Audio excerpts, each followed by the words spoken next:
Okay, I'm going to try and get the same thing going within x3 using the folder system. Yes, the folder system. So I have to remove this from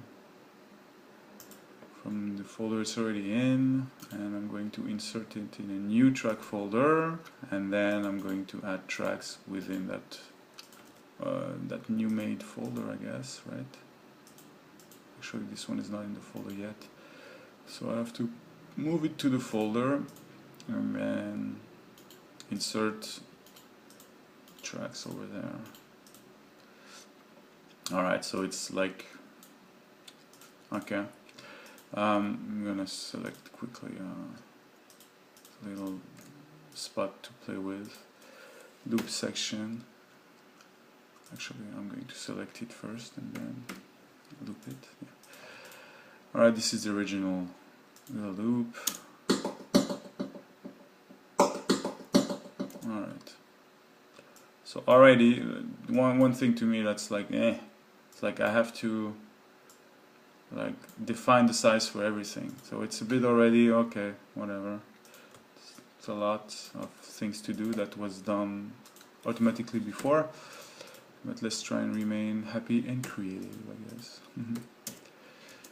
Alright, so I have to... Wait, so how does that work? Okay, I'm going to solo essentially... Okay, the folder. I'm going to play with the mute tool to play between the section. Alright, so I can start moving stuff, I guess. And yeah, it's probably overlapping. It is. Right. Okay, but right now it's auto crossfading, so I'm going to take it off. And that's another thing that's a bit crazy. Before, you used to just be able to go from auto crossfade to overlap by pressing X. Right, so let's say that I want to... This is overlapping right now. It's not very clear, by the way. I mean, I have to... Yeah, here, okay. Alright, so if I wanted to go from crossfade to overlap, well, before I used, now I'm overlapping. If I want to auto crossfade, I have to go to option and click on auto crossfade, right? This is a waste of precious seconds, I guess, but I don't understand when there's no shortcuts for this. And in the help file, they're not mentioning any shortcuts. So maybe you can make your own, maybe, I'm not sure, but I haven't found it already pre-made like it was in 8.5. Alright, so essentially we're doing this, okay. Let's just say this is the first variation. Let's do a second one quickly.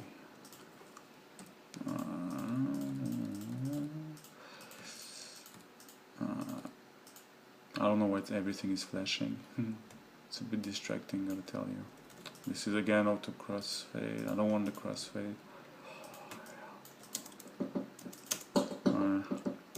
You know, just going from menu to menu, I'll tell you this. If there's no shortcuts, but I hope there's one, this is a lot of brain time you don't need when you're creating. It needs to be like right there at your fingertips.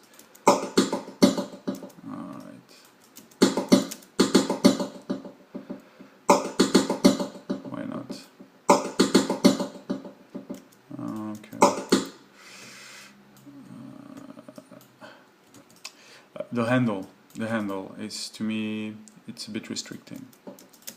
Like, I would like to just like take it down, you know. I mean, I understand that people mess up, but I mean, I rarely mess up in 8.5. So the handle is, for me, it's something else to look at. It's very visual. I'm not a fan of that kind of stuff. Again, it's probably my taste only.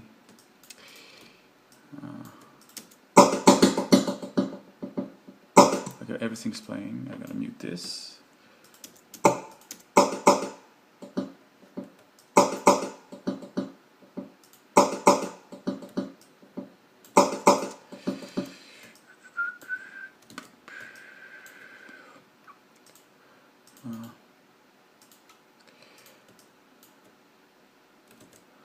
Let's try and do this here.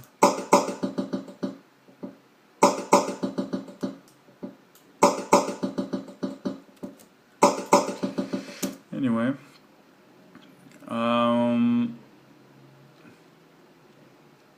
so much stuff to look at.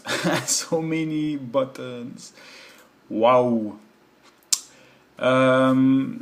Alright, so let's just say that this is it. Yes. Now, within the context of a song, you know, you want to have a global control over everything, global application over those different ideas. So essentially, I would look at the folder track, but there's nothing, you know. There's just like some survey, I guess, here. But you can't really control besides muting, solo, record, whatever. I haven't figured out what... Okay, this is like global regioning, I guess, or global sleep editing, yeah. No use for me now. But here's the thing. So essentially, if you wanted to change the volume in 8.5, you have one slider for everything using one track. Here, if you want to do this, you have to hold Control and Shift, and you get to control everything, which is kind of cool. I mean, it's still a good way to control gain, pan for everything, so it's good. My big issue now is this: you cannot process all of your ideas through one plugin. You have to duplicate that little plug on every track. So it gets crazy. It gets completely out of hand. It becomes something you have to do. And it becomes heavy on the machine as well. I mean, regardless, if you want to try, you know, 7 ideas, 7 plugins, really? No, it's too much. It's too much, and it's something you have to do, you know? It's not made for that. It's not as simple, essentially, you know. So it's no, it's a way to do it, but it's a turnoff. It's a real turnoff. Can't see myself migrating to this system because, first of all, the whole plugin situation. I mean, another solution would be to select all the tracks, route them to an aux, put one plug here, but this is too much management. It's too many things to do. It's workarounds, whereas it was perfect before as far as a scratchpad. And I guess that if the bakers won't bring back layers, maybe they will bring scratchpad in X4, you know, a new an additional thing, which is to me very, very desirable, you know, multiple audio tracks within one channel strip. This is again, it's priceless, and it allows me and others to remain in the creative zone without having to go into a track management hell.